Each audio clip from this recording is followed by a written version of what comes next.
Hello friends, आज हम लोग क्लास 12th का फिज़िक्स का जो वन ऑफ द कहते हैं कि बिल्कुल इम्पोर्टेंट चैप्टर है,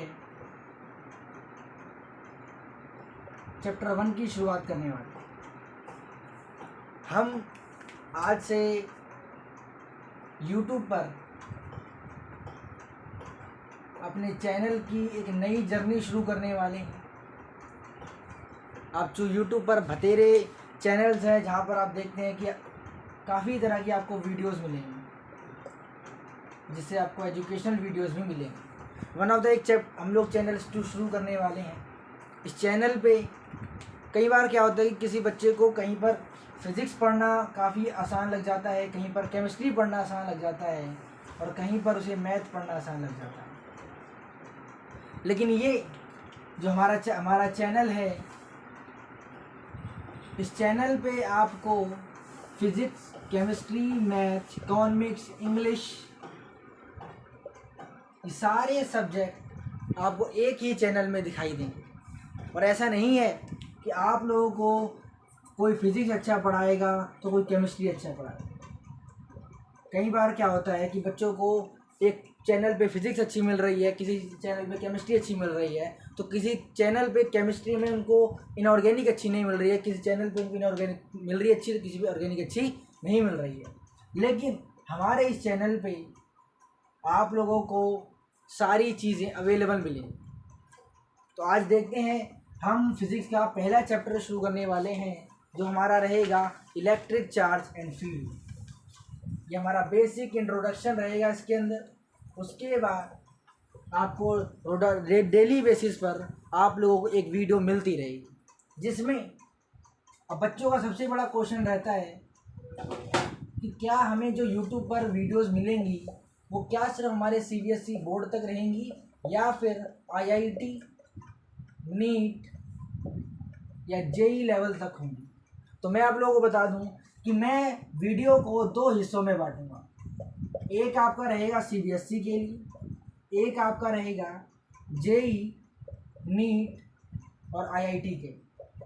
हर वीडियो के बाद आपके पास एक क्वेश्चन कराने की एक वीडियो आएगी, जिसमें क्वेश्चन की भी 2 वीडियोस आपको मिलेंगे। एक वीडियो में आप लोगों को सीबीएसई के सारे क्वेश्चंस प्रीवियस ईयर और जो आपकी सैम्पल पेपर्स में आएंगे वो कराए जाएंगे। सेकंड में आप लोगों को नीट में या आईआईटी में या जेई लेवल तक जितने भी क्वेश्चंस आए होंगे वो सारे के सारे क्वेश्चंस आपको करा दिए जाएंगे।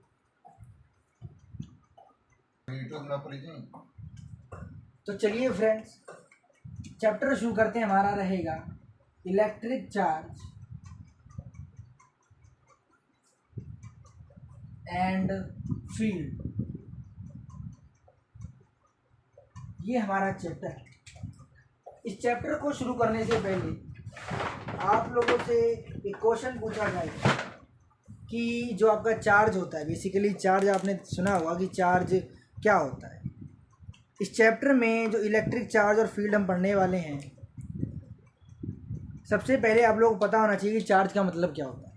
जो चार्ज होता है वो हमारा 2 तरह का होता है। ये तुम्हें पता है कि चार्ज हमारा 2 तरह का होता है। हाँ जी, तो हम लोग थे कि जो चार्ज हमारा होता है, इस चैप्टर का नाम है basically electric charge and field. बिल्कुल आराम से चलेंगे और हर एक टॉपिक को डीपली लेकर पढ़ा जाएगा। जो हमारा टॉपिक है वो हमारा रहेगा इलेक्ट्रिक चार्ज एंड फील्ड। जो इलेक्ट्रिक होता है, इससे जो सुन के हमारे माइंड में चीज़ आनी चाहिए, वो हमारा बेसिकली होता है इलेक्ट्रिसिटी। जो इलेक्ट्रिक को सुन के हमारे माइंड में आना चाहिए वो हमारा रहता है इलेक्ट्रिसिटी। और चार्ज को हम जानते हैं कि चार्ज ही हमारे मन में आएगा, जो कि हमारा 2 तरह का होता है। एक होता है पॉजिटिव चार्ज और एक हमारा होता है नेगेटिव चार्ज। इस फील्ड की बात हम लोग बाद में करेंगे, क्योंकि जो फील्ड टॉपिक है वो अपने आप में ही एक बड़ा चैप्टर है, जिसकी काफ़ी सारी प्रॉपर्टीज़ आपके सिलेबस में हैं। क्या कंडीशन होनी चाहिए कि किसी भी इलेक्ट्रिक लाइन को हम लोग फील्ड करें। सबसे पहले हम बात करेंगे इलेक्ट्रिसिटी कि बेसिकली जो इलेक्ट्रिसिटी होती है वो क्या होती है। चलिए चैप्टर को शुरू करने से पहले हम लोग इलेक्ट्रिसिटी की डेफिनेशन की तरफ चलते हैं। तो इलेक्ट्रिसिटी होती है, इलेक्ट्रिसिटी टॉपिक समझने से पहले मैं आप लोगों को 8th 9th का एक एग्जांपल देता हूँ। जैसे आपके 8th क्लास में जो आपका एक चैप्टर होगा, चैप्टर 8th क्लास में होगा, जहाँ पर आप लोगों ने काफ़ी सारी फोर्सेस के बारे में पढ़ा होगा। 8th क्लास में काफ़ी सारी फोर्सेस के बारे में पढ़ा होगा। आपने मस्कुलर फोर्स के बारे में पढ़ा होगा, आप लोगों ने ग्रेविटेशनल फोर्स के बारे में पढ़ा होगा, आप लोगों ने इलेक्ट्रिक फोर्स के बारे में भी पढ़ा होगा। इलेक्ट्रिक फोर्स से ही हमारा इलेक्ट्रिसिटी जो है टर्म जनरेट। बिल्कुल ध्यान से सुनिए, इलेक्ट्रिसिटी की डेफिनेशन क्या होती है सबसे पहले हम वो समझें। जैसे कि एग्जांपल मैं दे रहा हूँ, यदि आप लोग एक कॉम्ब ले लें, आप लोगों ने एग्जांपल ये किया भी होगा कि एक कॉम्ब को जब आप लोग अपने हेयर से रब करते हैं, कॉम्ब को जब हम लोग हेयर से रब करते हैं तो हम देखते हैं कि जब इस कॉम्ब को हेयर को रब करने के बाद जब इसको हम पीसीस ऑफ पेपर के ऊपर रखते हैं, पीसीस ऑफ पेपर के ऊपर रखते हैं तो हम देखते हैं ये पेपर जो है इस कॉम्ब की तरफ अट्रैक्ट होना शुरू हो जाता है। हुआ क्या कि हमने एक कॉम्ब लिया, उस कॉम्ब को अपने बालों के ऊपर रब कर दिया। रब करने के बाद हमने कुछ पेपर के टुकड़े लिए, उनको काटा और उसको हमने ऐसे ही रख दिया। फिर उस कॉम्ब को हमने उसके ऊपर रखा और देखा, जो हमें ऑब्जर्व हुआ कि जो पेपर हैं वो उस कॉम्ब की तरफ बढ़ रहे हैं। तो ऐसा क्या हुआ कि जो कॉम्ब है वो उस पेपर को अट्रैक्ट कर रहा है, या फिर ऐसा क्या हुआ कि जो पेपर है वो कॉम्ब की तरफ अट्रैक्ट होना शुरू हुआ। तो जो मिस्ट्री है इसके पीछे वो हम सॉल्व कर रहे हैं। एक तरह से मिस्ट्री कह दो या रीज़न कह दो। बिल्कुल आराम से हुआ ये कि जब हमने इस कॉम्ब को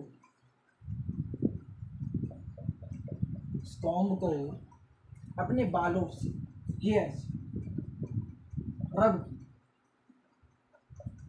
अपने इस कॉम्ब को हमने हेयर से रब किया तो इन दोनों के बीच में फ्रिक्शन लगा।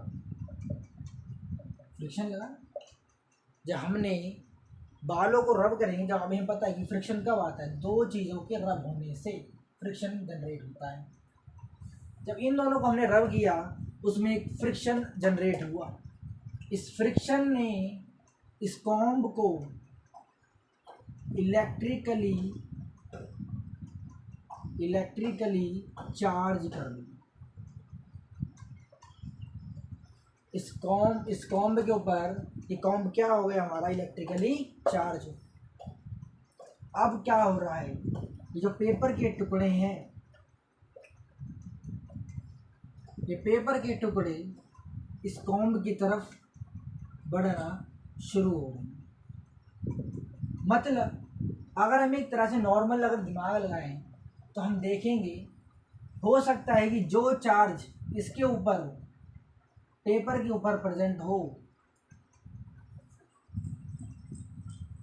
वही अपोजिट चार्ज प्रेजेंट होगा किसके ऊपर, कॉम्ब के ऊपर। यही होगा ना, जब दो चीज़ें अट्रैक्ट होती हैं तो क्या होता है कि जो चार्ज इसके ऊपर प्रेजेंट होगा, जैसे मान लो इसके ऊपर पॉजिटिव चार्ज प्रेजेंट है तो इसके ऊपर कौन सा होगा, नेगेटिव चार्ज, तभी ये दोनों क्या होंगे, अट्रैक्ट। अगर इसके ऊपर नेगेटिव चार्ज है तो इसके ऊपर क्या होगा, positive.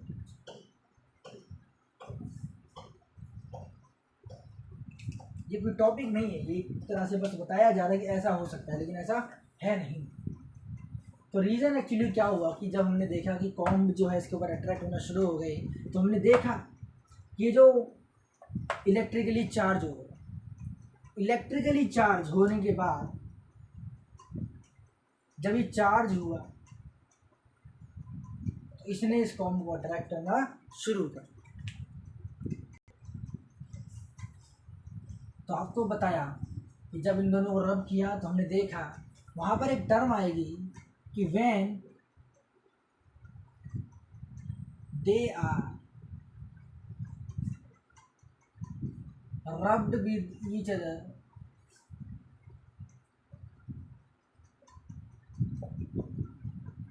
rubbed with each other, then the rubbed substance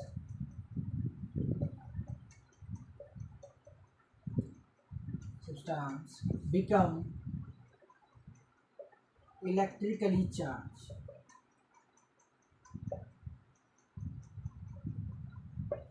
तो जो इलेक्ट्रिकली जो सब्सटेंस है वो आपका क्या हो, इलेक्ट्रिकली चार्ज है।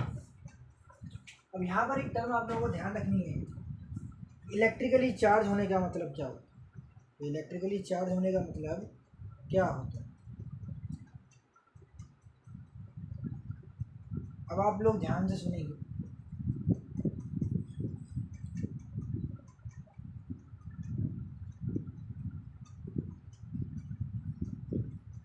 अब यहीं से इस टॉपिक से ही हम लोग इलेक्ट्रिसिटी की डेफिनेशन निकालने वाले हैं, जो आपके बोर्ड में 1 नंबर की पूछी जा सकती है। इलेक्ट्रिसिटी की डेफिनेशन क्या हो सकती है।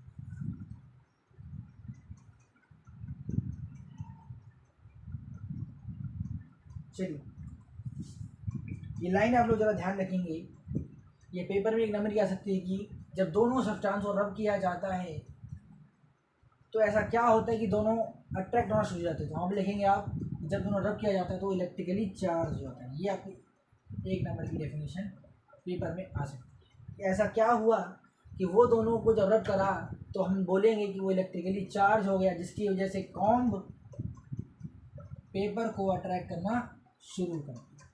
बात समझ में। अब यहीं से हम लोग निकालने वाले हैं इलेक्ट्रिसिटी की डेफिनेशन। जो इलेक्ट्रिसिटी की डेफिनेशन है वो क्या कहता है,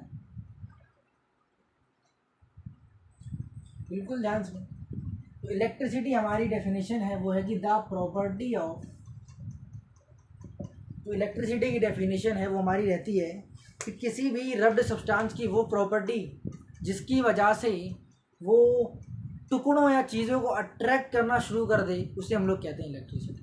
दोबारा, किसी भी रब्ड सब्सटेंस की, एक कॉम्ब है उसको हमने रब करा, एक कॉम्ब को हमने जब रब किया तो उसने पेपर के अट्रैक्ट करना शुरू कर दिया था। तो हमने क्या बोला था, वो अट्रैक्ट क्यों कर रहा है, क्योंकि वो इलेक्ट्रिकली चार्ज हो गया है। उसी तरह इलेक्ट्रिसिटी की डेफिनेशन क्या आएगी कि किसी भी रब्ड सब्सटेंस की वो प्रॉपर्टी जिसकी वजह से वो पेपर को अट्रैक्ट करना शुरू कर दे, उसे हम लोग क्या कहते हैं, इलेक्ट्रिसिटी। दोबारा से, कि हमने बोला कि कॉम्ब को जब हमने रब करा उसने पेपर को अट्रैक्ट करना शुरू कर दिया, लेकिन ऐसा क्या हुआ कि वो पेपर को अट्रैक्ट कर रहा है, तो उसका आप रीज़न देंगे कि जो हमारा कॉम्ब है वो हमारा इलेक्ट्रिकली चार्ज हो गया है। बिल्कुल ध्यान से समाज में आपको दिमाग में रखना है कि इलेक्ट्रिकली चार्ज, ये जो टर्म है ये आपकी काफ़ी इम्पोर्टेंट रहेगी इस 1 नंबर के क्वेश्चन में।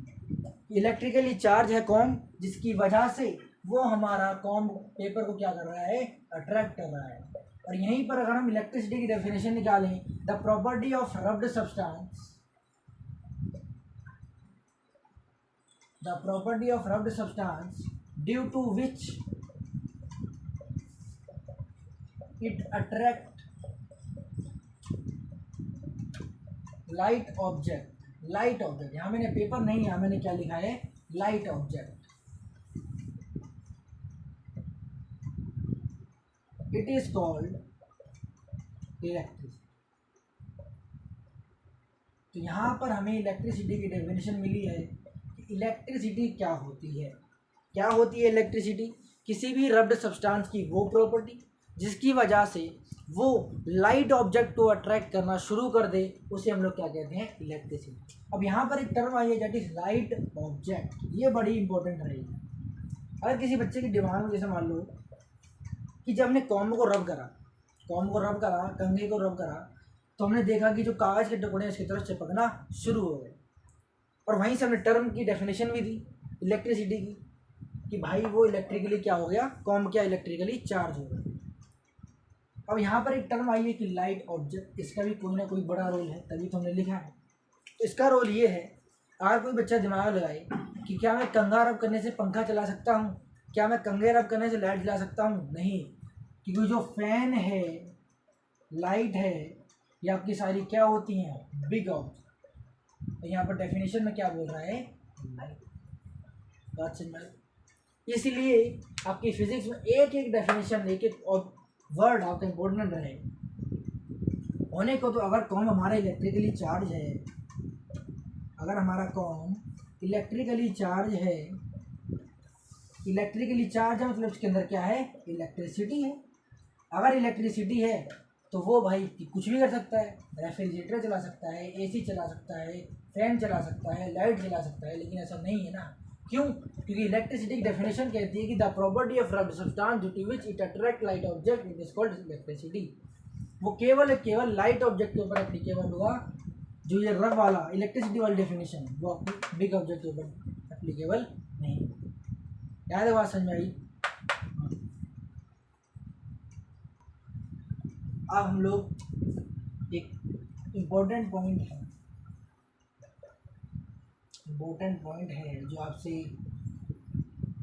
आपसे पूछेगा तो क्या नहीं, लेकिन जब आप IIT में या नीट में या JEE में फिजिक्स के क्वेश्चंस लगाओगे, ये पॉइंट आपको काफ़ी मदद कर सकता है। क्या है ये पॉइंट? बेसिकली इस पॉइंट के बारे में हम सबसे पहले समझेंगे। जो इलेक्ट्रिक और मैग्नेटिक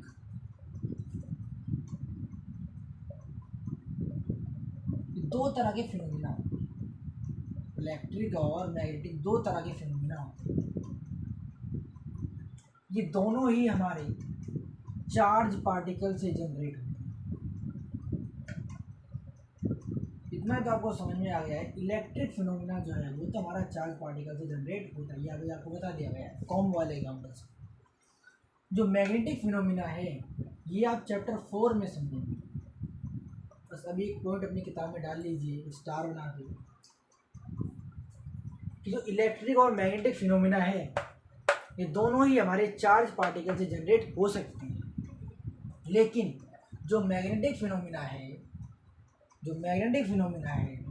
वो हमारा चार्ज पार्टिकल इन मोशन की वजह से जनरेट होता है। बात समझ में?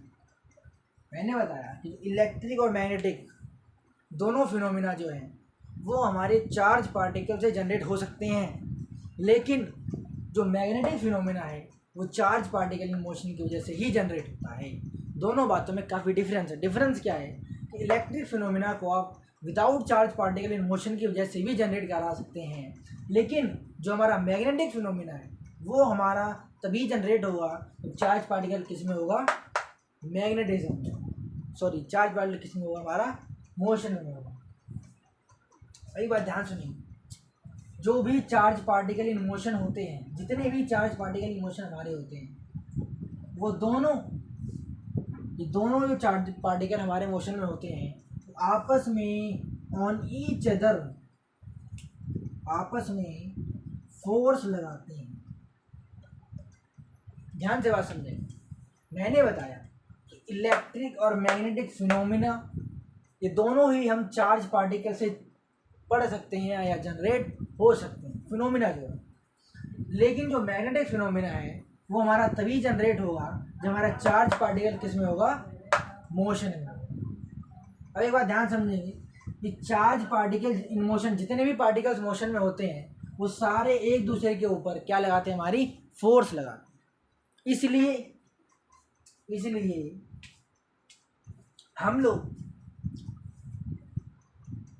एक बात ध्यान सुनेंगे, ये आपको बताया गया कि चार्ज पार्टिकल मोशन एक दूसरे के ऊपर क्या लगाते हैं, फोर्स लगाते हैं। इसलिए हम लोग इलेक्ट्रिसिटी और मैग्नेटिज्म को एक साथ स्टडी करते हैं, जिसे हम लोग कहते हैं इलेक्ट्रोमैग्नेटिज्म। बात समझ में? ये पॉइंट है जो आपको काफ़ी मदद कर सकता है आगे, कि इलेक्ट्रिक और मैग्नेटिक दोनों फिनोमिना जो हैं वो हम चार्ज पार्टिकल से पढ़ सकते हैं, लेकिन जो मैग्नेटिक फिनोमिना है वो हमारा चार्ज पार्टिकल मोशन की वजह से ही जनरेट हो सकता है।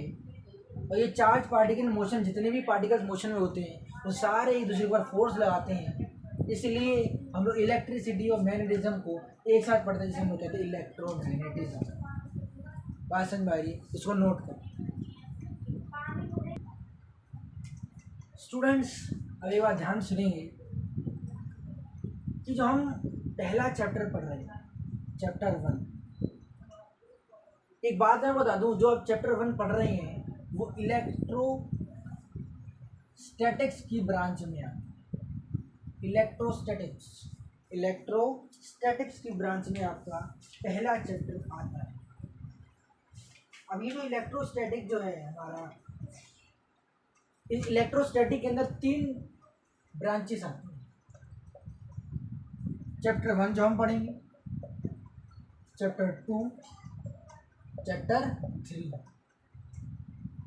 चैप्टर 1, चैप्टर 2, चैप्टर 3, इन तीनों चैप्टर को हम अगले 3-4 महीने पढ़ने वाले हैं।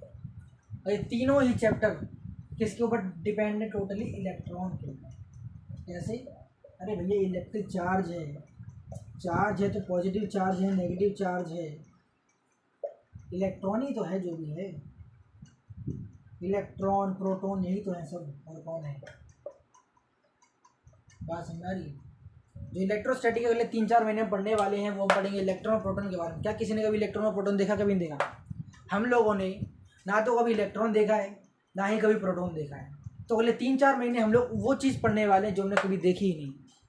इसमें इन तीनों चैप्टर में इमेजिनेशन जो रहेगी आपकी वो काफ़ी इंपॉर्टेंट रहेगी। यहाँ से आप लोग ध्यान से समझना, आप लोग 12th की फिज़िक्स में एंटर करने वाले हो।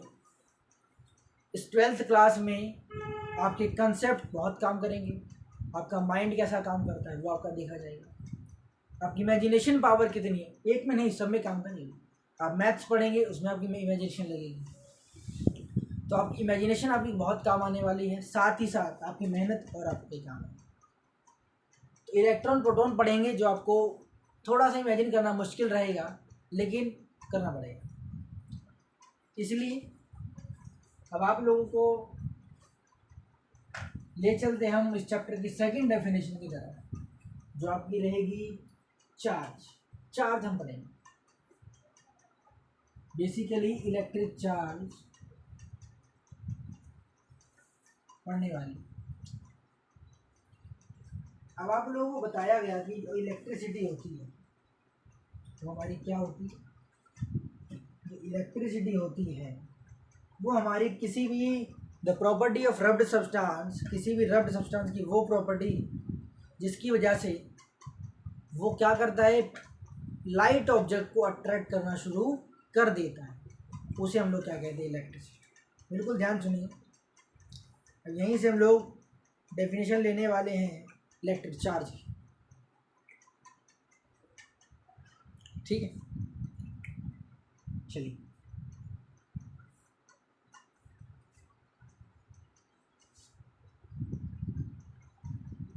सबसे पहले आप लोग को बताया जाए कि चार्ज जो होता है, जो चार्ज होता है हमारा, उसकी डेफिनेशन क्या होती है। इलेक्ट्रिक चार्ज टॉपिक पढ़ने वाली है, काफ़ी इम्पोर्टेंट रहेगा, ध्यान सुनिए। हमें इतना पता है, हमने जो शुरुआत से पढ़ा है कि जो हमारा चार्ज होता है वो 2 तरह का, एक पॉजिटिव चार्ज और एक नेगेटिव चार्ज, राइट। ध्यान से ना, बिल्कुल आराम से किताब पेन छोड़ दो और इसको समझो कि जो हमारा चार्ज होता है वो हमारा 2 तरह का, एक पॉजिटिव और एक नेगेटिव। लेकिन अगर मैं आपसे पूछूं कि चार्ज क्या होता है, ये बताना। आप लोगों ने पढ़ा है कि चार्ज जो होता है वो हमारा 2 तरह का होता है, पॉजिटिव चार्ज, नेगेटिव चार्ज। आप लोगों ने ये भी पढ़ा होगा कि पॉजिटिव चार्ज पॉजिटिव को रिपेल करता है और जो नेगेटिव चार्ज है वो नेगेटिव को रिपेल करता है। लेकिन पॉजिटिव चार्ज नेगेटिव को क्या करता है, अट्रैक्ट। कहने का मतलब ओवरऑल बताऊं तो लाइक चार्ज रिपेल करते हैं और अनलाइक चार्ज जो होते हैं वो अट्रैक्ट करते हैं। अनलाइक मतलब अपोजिट चार्ज। इतना तो आप लोगों को पता है। मैं आपसे पूछ रहा हूँ कि चार्ज क्या होता है, मुझे ये बताना है कि what is the meaning of charge. क्या वीडियो सही आ रही है? ठीक। लाइक चार्ज क्या करते हैं, आपस में एक दूसरे को रिपेल करते हैं। हमारे चार्ज दो तरह के होते हैं, पॉजिटिव नेगेटिव। लेकिन मुझे आपसे पूछना है कि चार्ज क्या होता है, ये बताओ। देख, चार्ज की डेफिनेशन को हम ले रहे हैं। चार्ज की डेफिनेशन को समझने से पहले मैं आपको एग्जांपल दे रहा हूँ। फिजिक्स में काफ़ी सारी ऐसी टर्म्स होती हैं जिनकी डेफिनेशन हमें आज तक नहीं मिली। तो फिर जब हमें फिजिक्स में कुछ ऐसी टर्म्स होती हैं जिनकी डेफिनेशन हमें आज तक नहीं मिली है, वो जो टर्म्स होती हैं उन टर्म्स को हम लोग किसी और के टर्म के रिस्पेक्ट में डिफाइन करें। कहने का मतलब ये है कि जो फिज़िक्स में ये ऐसी ब्रांचेस हैं, फिज़िक्स में ऐसी टर्म्स हैं जो अपने आप में कुछ एग्जिस्टेंस नहीं रखती हैं, तो किसी और टर्म के ऊपर या किसी और टर्म के रिस्पेक्ट में डिफाइन की जाती है। तो इन टर्म्स को जो दूसरी टर्म्स के ऊपर डिपेंड रहती हैं बेटा, उसे हम लोग कहते हैं डिपेंडेंट क्वांटिटी। बात समझ में आई? उसे हम लोग क्या कहते हैं, डिपेंडेंट क्वांटिटीज।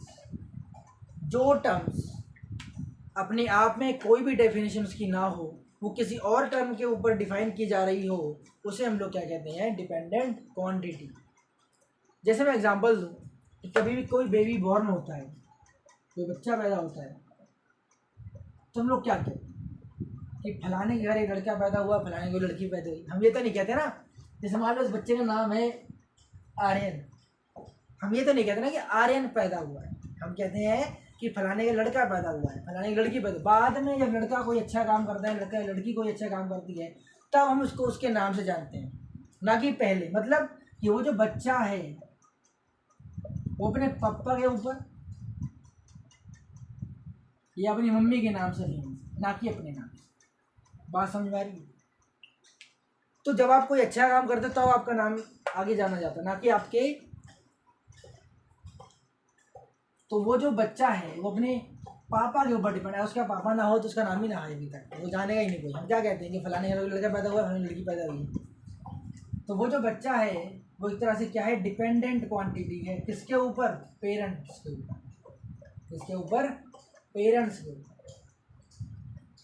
उसी तरह जो चार्ज है, वो चार्ज जो है वो आपका अपने आप में उसकी कोई भी डेफिनेशन नहीं है, नो डेफिनेशन।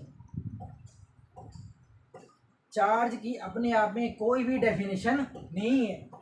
इसको सिर्फ और सिर्फ हम किसी और टर्म के ऊपर डिफाइन कर सकते हैं। अब वो टर्म क्या होती है उसको समझना है। चलिए, तो हम चार्ज की डेफिनेशन के ऊपर थे कि चार्ज की डेफिनेशन क्या है।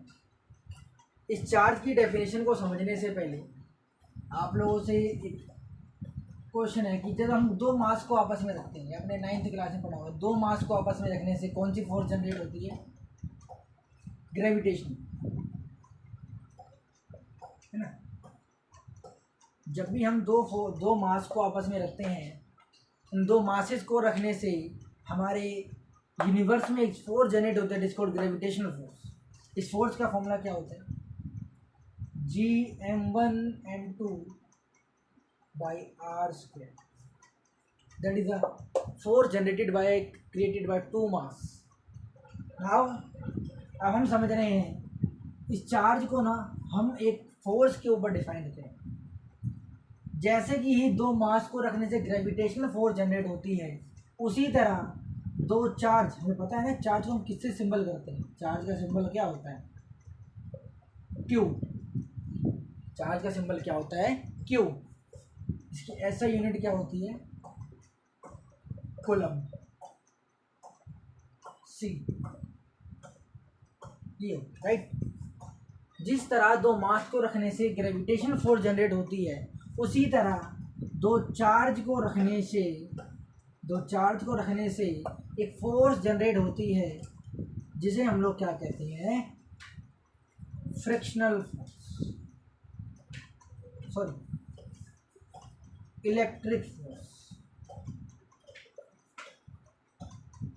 जिस तरह दो मास को रखने से ग्रेविटेशनल फोर्स जनरेट होती है, उसी तरह दो चार्ज को रखने से हमारी इलेक्ट्रिक फोर्स जनरेट होती है। तो ध्यान से समझेंगे इस इलेक्ट्रिक फोर्स का फॉर्मूला क्या होता है, क्या इसकी यूनिट रहेगी, वो सब आप चैप्टर के आगे पढ़ो। अभी अब एक बात ध्यान समझिए कि ये जो यहाँ पर ग्रेविटेशनल फोर्स जनरेट हो रही है, ये इसका फॉर्मूला हमने पढ़ा, F equal to G M one M two by R square, कि अगर ये दो मास हों तो ये फोर्स आएगी। बात समझ आ रही है? अगर ये दो मास m1 m2 दो मास रहेंगे तभी तो ये फोर्स आएगी। अगर मैं ये दो मास ही ना रखूं, क्या ये फोर्स जनरेट हो जाएगी? बात समझें ध्यान से। अगर दो मास को रखा जा रहा है तब तो ग्रेविटेशनल फोर्स जनरेट हो रही है। अगर उन दोनों मास को ही ना रखा जाए तो क्या ये ग्रेविटेशनल फोर्स आ जाएगी? नहीं। उसी तरह मैं जब इस दोनों चार्ज को रख रहा हूँ तब ये इलेक्ट्रिक फोर्स है, राइट। जब मैं इन दो चार्ज को रखूँ तब भी इलेक्ट्रिक फोर्स आ रही है। अगर मैं इन दोनों चार्ज को ही ना रखूँ तो क्या इलेक्ट्रिक फोर्स आ रही? नहीं है। और यहीं से हम लोग चार्ज की डेफिनेशन निकालेंगे। ध्यान समझें चार्ज डेफिनेशन क्या होती है। चार्ज की डेफिनेशन है electric charge, it is the intrinsic property of material due to which it give rise to electric force between two charges. ध्यान समझेंगे, लिखाया जा रहा है इलेक्ट्रिक चार्ज की डेफिनेशन क्या है कि ये किसी भी मटेरियल की प्रॉपर्टी है। It is the intrinsic property of material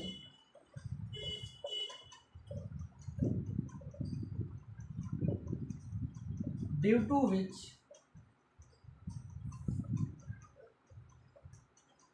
it give rise to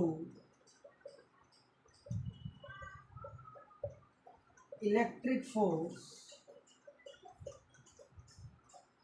between two charges। बात समझ आ रही?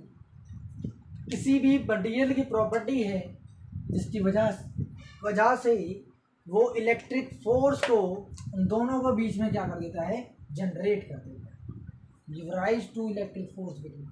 जब दो मास हैं तो ही तो ये ग्रेविटेशनल फोर्स आ रही है, और जैसे ही दो चार्ज हैं उसी इसकी वजह से इलेक्ट्रिक फोर्स। मैंने आपसे क्या कहा कि चार्ज की अपने आप में कोई डेफिनेशन नहीं है। इस चार्ज की डेफिनेशन केवल और केवल किसके ऊपर डिपेंड है, इलेक्ट्रिक फोर्स के ऊपर। अगर ये इलेक्ट्रिक फोर्स, इस हमने क्या करा है, इस चार्ज की डेफिनेशन के लिए हमने इस चार्ज की डेफिनेशन के लिए इलेक्ट्रिक फोर्स की मदद ली है। इसलिए ये चार्ज जो है हमारी क्या है, dependent quantity. This charge is a dependent quantity. Paper में आपका एक नंबर का आ सकता है कि why the charge is called dependent quantity. तो आप क्या लिखेंगे, charge is dependent quantity because the term of charge is defined on the basis of electric force. अगर इलेक्ट्रिक फोर्स ही ना हो तो ये चार्ज की कोई भी डेफिनेशन नहीं। ध्यान सुनिए, आपको चार्ज के बारे में कुछ बेसिक टर्म बताई जाएंगी जो आपसे पेपर में पूछ। ये जो चार्ज है, चार्ज की ऐसा यूनिट क्या होती है, कूलम, राइट। सिंबल सी है ना। दूसरी बात, जो यूनिवर्स में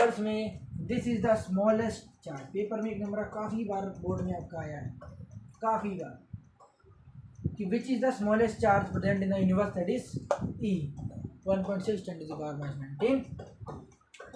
ये हमारी चार्ज की डेफिनेशन है। कि चार्ज की डेफिनेशन क्या कहती है, किसी भी मटेरियल की प्रॉपर्टी जिसकी वजह से वो इलेक्ट्रिक फोर्स को जनरेट कर दे, उसे हम लोग क्या कहते हैं, इलेक्ट्रिक चार्ज। और इलेक्ट्रिक चार्ज की डेफिनेशन क्या है, सॉरी, सबसे स्मॉलेस्ट चार्ज हमारा कौन सा प्रेजेंट है, ई, दैट इज 1.6 × 10⁻⁻⁰ कूलम। इस चैप्टर को शुरू से देखते हैं। शुरू से क्या पढ़ा हमने पढ़ा इलेक्ट्रिसिटी क्या होती है। इलेक्ट्रिसिटी क्या होती है, it is the property of material due to which it attract light object. ये लाइट ऑब्जेक्ट को जो भी मटेरियल अट्रैक्ट करे उसे हम लोग क्या कहते हैं, वो इलेक्ट्रिकली हमारा चार्ज हो। इलेक्ट्रिकली चार्ज होने से क्या होता है कि हमारा सब्सटेंस जो न्यूट्रल ऑब्जेक्ट्स होती हैं, जो अपोजिट चार्ज जिसका प्रेजेंट हो, क्या करे, अट्रैक्ट करना शुरू कर देगा। क्या वीडियो सही आ रही है? बिल्कुल ठीक, ओके। डिपेंडेंट क्वांटिटी, अच्छा। फिर हमने पढ़ा ये जो इलेक्ट्रिक एंड मैग्नेटिक फिनोमिना है वो दोनों ही हमारे चार्ज पार्टिकल से जनरेट किए जा सकते हैं, लेकिन जो मैग्नेटिक फिनोमिना है वो केवल और केवल चार्ज पार्टिकल इन मोशन की वजह से ही जनरेट हो सकता है। और ये जो चार्ज पार्टिकल मोशंस में होते हैं वो एक दूसरे के ऊपर क्या लगाते हैं, फोर्स लगाते हैं, जिसकी वजह से इन दोनों ही फिनोमिना को हम एक साथ पढ़ते हैं, जिसे हम लोग कहते हैं इलेक्ट्रोमैग्नेटिज्म। क्या बात क्लियर?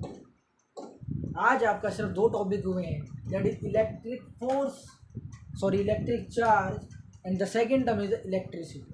अब इलेक्ट्रिसिटी का छोटा सा टर्म और छूट रहा है, उसको कंप्लीट करते हैं।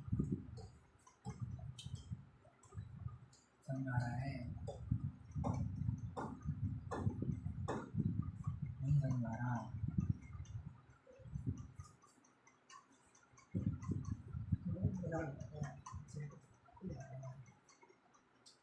चलिए,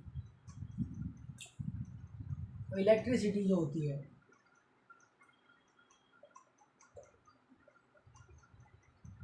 मैडम ध्यान सुनिए, बिल्कुल ध्यान से, आराम चल रहे, बिल्कुल आराम से चल रहे हैं हम बिल्कुल तेज हैं। तो बात अब वो बताई जाए कि जब रेस होती है, रेस जब होती है तो स्प्रिंट समझते हो, बिल्कुल जल्दी जल्दी भागना। स्प्रिंट में रैबिट जीतता है। स्प्रिंट में कौन जीतता है? रैबिट। रैबिट जानते हो? खरगोश। स्प्रिंट में रैबिट तेज भागता है, वो जीत जाता है। लेकिन जब मैराथन होती है ना, मैराथन समझते हो, लंबी रेस, तो आप जो 12th में कदम आपने रखा है और आप IIT नीट की सोच के आए हो, you have come in the marathon of the IIT NEET. क्या समझा रही है? आप लोगों ने IIT नीट में कदम रखा है, JEE में, तो आप मैराथन में आए। और मैराथन में रैबिट नहीं जीतता, मैराथन में टर्टल सॉरी खरगोश, वो कछुआ जीतता है। धीरे धीरे एक एक कदम बढ़ाएं, हर एक टॉपिक को पकड़ा जाए, डीपली घुसा जाए, ताकि जब आप IIT में क्वेश्चन करने बैठो, बोर्ड में आप क्वेश्चन करने बैठो, JEE में, नीट में, तब ऐसा ना लगे कि मेरा कोई भी टॉपिक छूटा। जो आप लोगों से कोचिंग में काफ़ी पैसे लिए जा रहे हैं, कोचिंग में कह दूँ या ऑनलाइन प्लेटफॉर्म बहुत सारे आए हैं, उन सबसे बढ़िया आपको यहाँ पढ़ाएंगे। मेहनत करी जाएगी, आप मेहनत करें, आपका रिजल्ट आएगा, हमें अच्छा आपको भी अच्छा लगेगा। मैराथन में हमेशा एक कछुआ जीतता है, क्योंकि वो धीरे धीरे चलता है, वो हर कदम समझता है, हर एक चीज़ को डीपली लेते चलता है।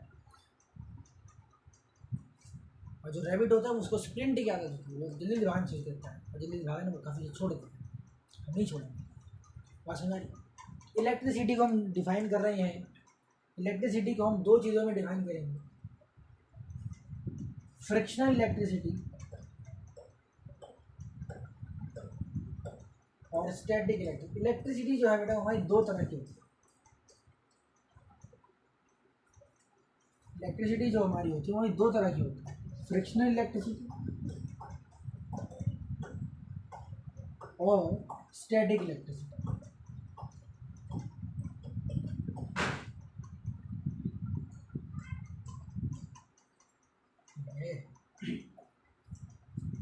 ध्यान समझिए, इलेक्ट्रिसिटी को दो चीज़ों में डिफाइन करा है, फ्रिक्शनल इलेक्ट्रिसिटी और स्टैटिक इलेक्ट्रिसिटी। जो फ्रिक्शनल इलेक्ट्रिसिटी होती है वो तुम्हें नाम से पता चल रहा है, रब करने से जो इलेक्ट्रिसिटी जनरेट होती है उसे हम लोग क्या कहते हैं, फ्रिक्शनल इलेक्ट्रिसिटी। और जो स्टैटिक इलेक्ट्रिसिटी होती है वो बेसिकली हमारी कहते हैं ना, स्टैटिक नाम से हमें पता चल रहा है, रुकी हुई।